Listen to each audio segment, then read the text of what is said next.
Mesdames et messieurs, bonjour. C'est un plaisir renouvelé de vous avoir pour cette nouvelle émission qui va parler de la vie du professeur Zacharias Stanley Fomon, sa croissance spirituelle, comment il a rencontré le Seigneur Jésus-Christ, comment il a fait ses études au Cameroun et dans les nations où il s'est retrouvé, et comment il a commencé le ministère au Cameroun en tant qu'évangéliste national, comment la CMCI est née au Cameroun, comment elle a grandi, et comment elle a commencé les explosions, les expansions en Afrique, en Europe, en Asie, et finalement dans les 6 continents de notre planète. Alors la première chose que je vais d'abord dire, c'est qu'il est né le 20 juin 1945 au Cameroun.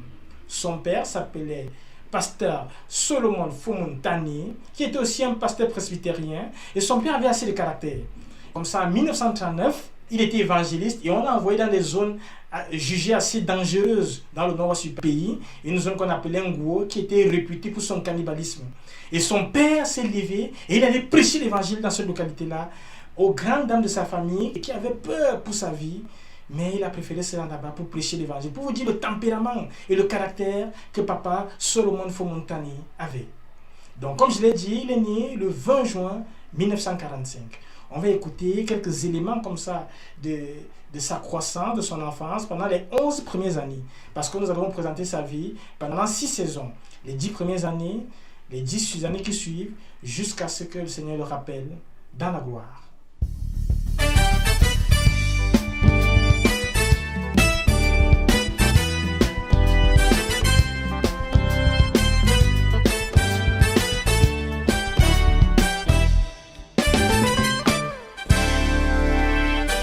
Les parents du frère Zach étaient très disciplinés dans la manière d'élever les enfants. Papa Solomon et maman Rebecca étaient très disciplinés. L'une des lois qu'ils avaient mis dans la maison, c'est que personne ne devait sortir de la maison sans dire où il devait se rendre. Pour vous dire le caractère et le calibre et la trempe de personnalité qu'ils avaient.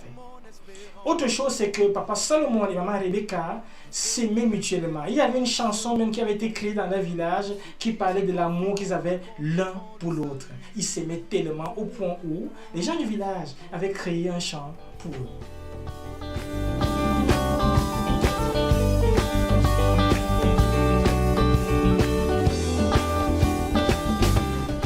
Un autre aspect de la vie de papa Salomon, c'est qu'ils étaient engagés à l'éducation du frère Zach et ils voulaient qu'il puisse exceller sur le plan académique.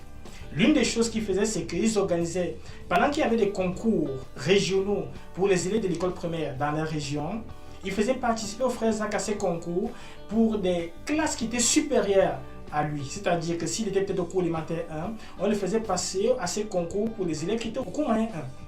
Et ainsi, on lui permettait de se jauger à ceux qui ont des capacités intellectuelles plus que lui pour l'aider à travailler dur et à exceller. Voilà l'une des habitudes que les parents, Père Salomon et Mère Rebecca avaient vis-à-vis du frère Zach pour l'excellence académique.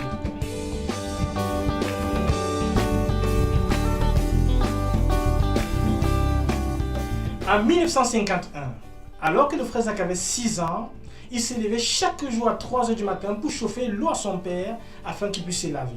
La deuxième activité qu'il faisait, c'est qu'il écrasait les tubercules de sa mère et la banane pour qu'elle puisse faire les beignets le matin. C'était une habitude qu'il avait tous les matins à 3 h du matin.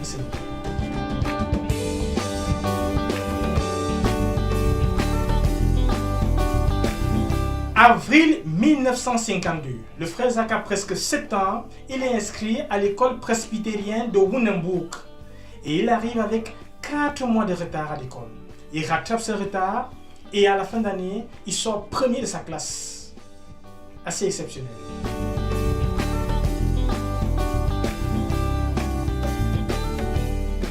Toujours en 1952, pour la première fois, le frère Zach écoute son père prêcher un message de l'évangile sur « Il faut naître de nouveau ». Et à partir de cette période-là, un désir est dans son cœur pour connaître cette expérience de la nouvelle naissance.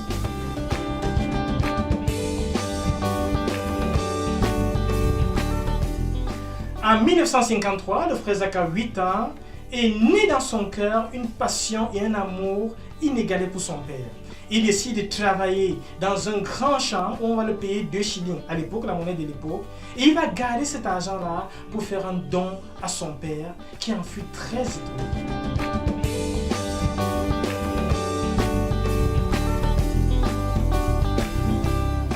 De 1953 à 1955, le frère Zach va vendre les arachides de sa mère pendant 2 ans sans manger un seul grain.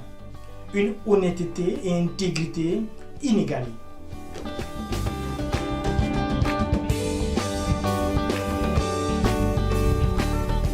À partir de 1955, Papa Salomon Tané a été promu au séminaire théologique de l'église presbytérienne de Niasoso. Il est affecté pour Andek Angui.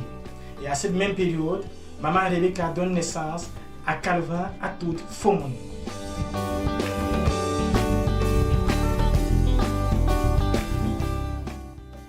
Et enfin, le 13 juin 1956, le frère Zach va donner son cœur au Seigneur Jésus-Christ après avoir lu le traité « Quelqu'un est mort pour toi » en anglais « Someone died for you ». Voilà résumé ici les premières 11 années de la vie du frère Zach. La suite pour prochainement. Que le Seigneur vous bénisse.